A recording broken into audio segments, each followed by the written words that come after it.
I start, I'm sure we can all agree that even if you walk in and have the perfect audition, it's the perfect day, you sing it perfectly, you nail every note, you memorized all your sides, you can still not be cast. I mean, sometimes casting doesn't make sense.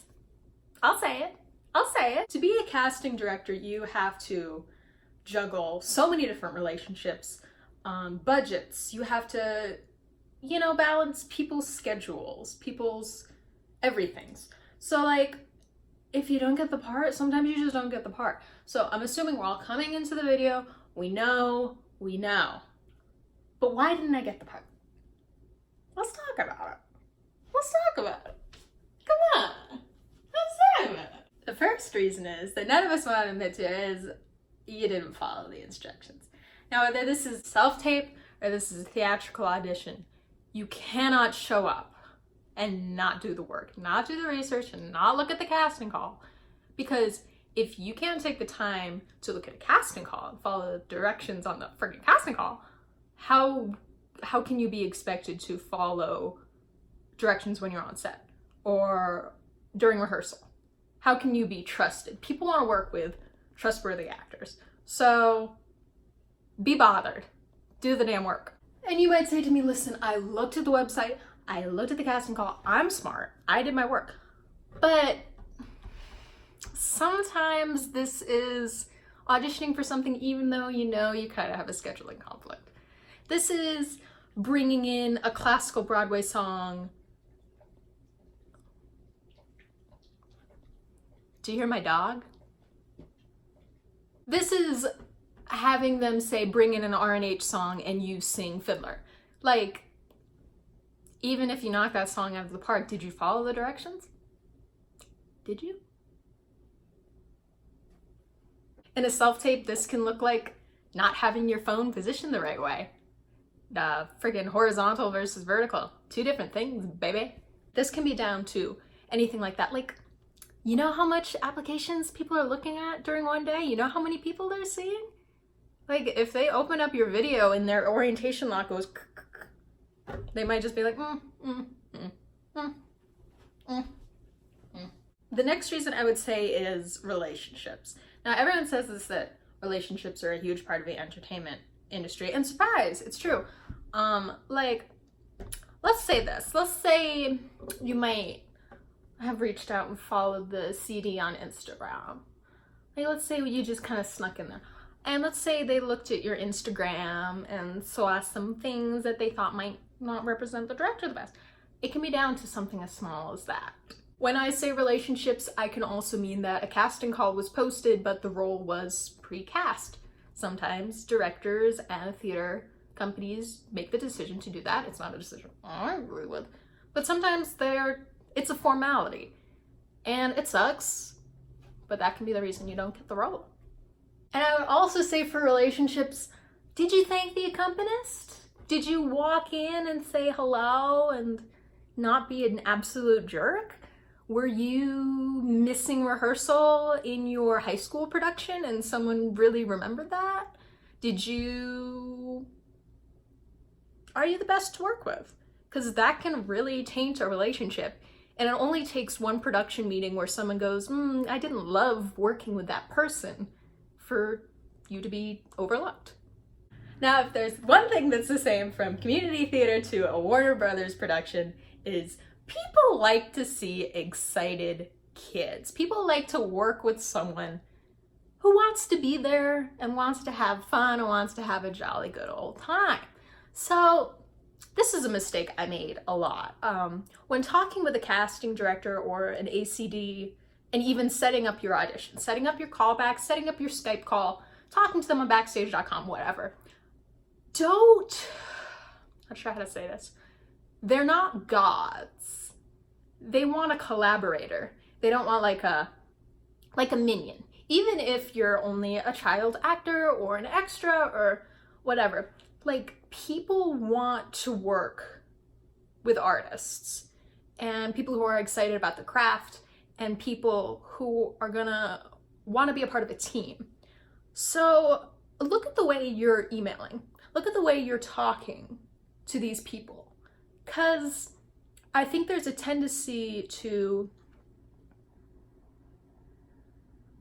pause for car. There's a tendency to look at casting directors and, you know, all these people as above you. And in a way, you know, respect your CD, don't be a jerk. But like, at the end of the day, you're a team. And you're people coming together to play make-believe. So, come on. Crack a joke. Put on a short. Come on. Commit. The next reason, okay, well listen. This is kind of a tricky one. Your material. How many of us have kept the same book from high school and the same monologues and the same 32 bars that they worked with in voice lessons? I don't know. Update your book. Update your monologues. Because, okay, people always say like, there's a do not sing list, whatever. But when it comes to contemporary monologues and songs, people are kind of, they're doing the same thing. And when I say look at your material, I also mean, what do I also mean? I also mean look at your variety. Look at, do you have too many comedic pieces? Do you have too many tragic pieces? Are you mostly classical or are you mostly jazz? And some of this can fit, you know, like if I get it, you know, you're a jazz singer, you're audition for jazz. That's not what I'm saying. I'm just saying a variety in your storytelling, the range that you can show to a room. What is it? What is it, baby? And you say, oh, but how do I find a new monologue? This is always the question, because you don't want to Google best teen monologues because everyone's doing the same monologues. You don't want to do that. Here's what I would suggest. I suggest, you're gonna hate me for this, I suggest reading lots of plays. That's what you should do. Check out the 2019, I shouldn't date this video. Check out the latest Kilroy list. See what are the newest plays that are happening. What's up for edits? What's being workshopped right now? See if you can get your hand on a script. You know, everyone loves to share with each other. It's my dog again. I'm not saying, I'm just saying PDFs are easy to come by. You know what I mean? You know what I mean? What are your community theaters doing? What are people doing in your city? What are people doing downtown? Just read tons of plays and just, you know.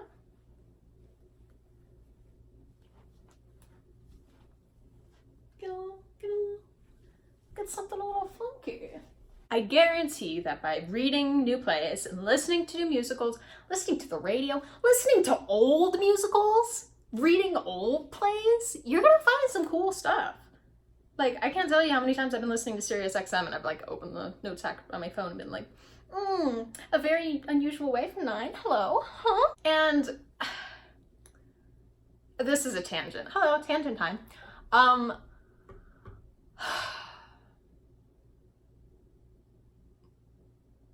Tangent time.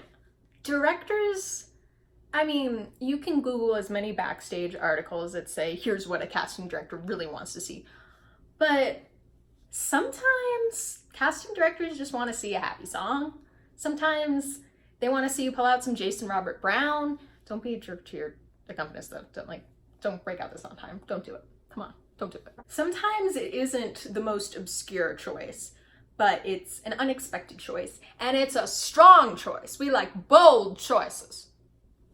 So, look at your material. Are you really going for it, or are you playing it safe with stuff you've been singing for 3 years? I'm playing it safe. I'm here to win. I'm here to win.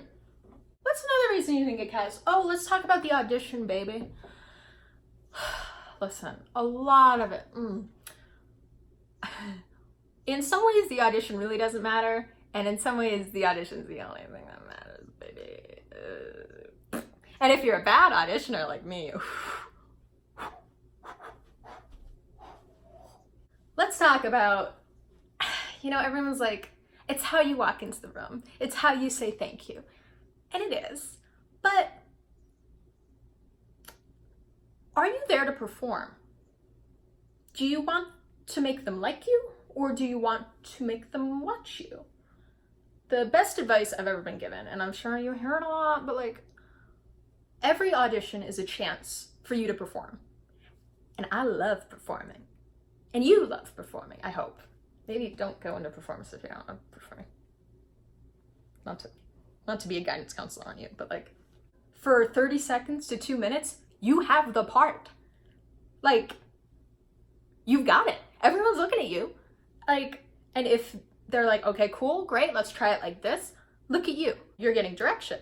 Well, look what I can do with this direction. Look how I'm running with the role. You've got it. All you have to do is perform. How are you looking at your audition? Are you dreading it? I am. I always am. But you're just showing up and you're performing. So just have fun with it. I mean, sometimes you don't get cast because they know you aren't happy to be there and you're not having fun. And who wants to work with someone who's not having fun? I don't. I want to have fun.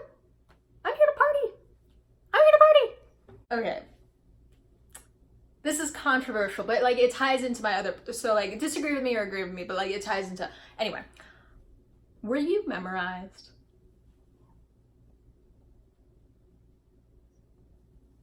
Were you? Were you? And now people will say, well, it's a psychological thing because if I'm holding the sides, but the director, it seems like, you know, it's a moving piece and I can jump in, I can give you direction because it's still in Listen, you can bring your sides, but I'm saying, are you memorized? Are you ready to perform? When you're worrying about the hard, let me find a different word. When you're worrying about the physical aspects of the audition, like these sides, do I have these lines? You can't worry about the fun stuff. Like, okay, I just got a direction. How am I going to take that and how am I going to go? You can't worry about like, oh, here's my scene partner. They're doing the reading. Oh, this is so fun. We're acting together. You're worried about, oh, what's the line? I don't consider that a performance. And when you audition, baby, it's a time to perform. It's a time to perform. Perform. So maybe not what I'm saying, like for me, there's my dog again. Do you want a sound credit? For me, maybe what, like for me to walk into the room knowing I'm ready to perform, I need to be memorized. I can't improv, I gotta be memorized. So maybe what I'm saying isn't necessarily you need to be memorized, but you just need to be ready to perform. And if you can perform and you can be quick and you can take direction and read from a paper, but keep your eyes up and keep your emotions out, great. I wish I was like you, but I'm not. So